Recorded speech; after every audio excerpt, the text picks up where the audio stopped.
২০২৬ সালের বিধানসভা নির্বাচনের ফলাফল ঘোষণার দিন। ভাঙড়ের আকাশ তখন আবিরের রঙে ছেয়ে গেছে। চারিদিকে ঢাকের শব্দ আর মানুষের উল্লাস।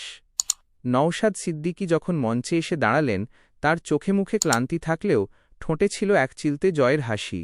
কিন্তু এই গল্পটি শুধু তাঁর জয়ের নয়, এটি একটি ভাঙা বিশ্বাস জোড়া লাগার গল্প।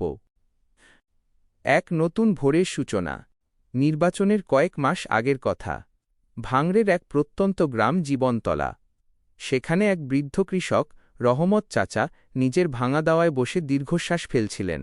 বছরের পর বছর অনেক প্রতিশ্রুতি শুনেছেন তিনি, কিন্তু তার বাড়ির সামনের রাস্তাটা বর্ষায় আজও হাঁটুর সমান কাদায় ডুবে থাকে। নওশাদ যখন প্রচারের সময় রহমত চাচার বাড়ির সামনে দিয়ে যাচ্ছিলেন, তখন তিনি নিরাপত্তার তোয়াক্কা না করে চাচার হাত দুটি ধরলেন। চাচা ম্লান হেসে বলেছিলেন, বাবা, ভোট তো সবাই নেয়, কিন্তু জেতার পর ভাঙড়কে কেউ মনে রাখে না। নওশাদ কোনো বড় বক্তৃতা দেননি। শুধু নিচু স্বরে বলেছিলেন, চাচা, এবারের লড়াইটা ক্ষমতার নয়, আপনার ওই কাদামাখা রাস্তার সম্মান ফেরানোর। পরিবর্তনের সেই দিন ২০২৬-এর মে মাস। ভোটের ফল প্রকাশের পর দেখা গেল ভাঙড়ের মানুষ নওশাদ সিদ্দিকীর ওপর অগাধ ভরসা রেখেছেন। জয়ের পর প্রথম কাজ হিসেবে তিনি কোনো বিজয় মিছিলে যাননি। তিনি সোজা চলে গিয়েছিলেন রহমত চাচার সেই গ্রামে। প্রথম উদ্যোগ, এলাকার প্রতিটি কাঁচা রাস্তা সংস্কারের জন্য ব্লু প্রিন্ট তৈরি।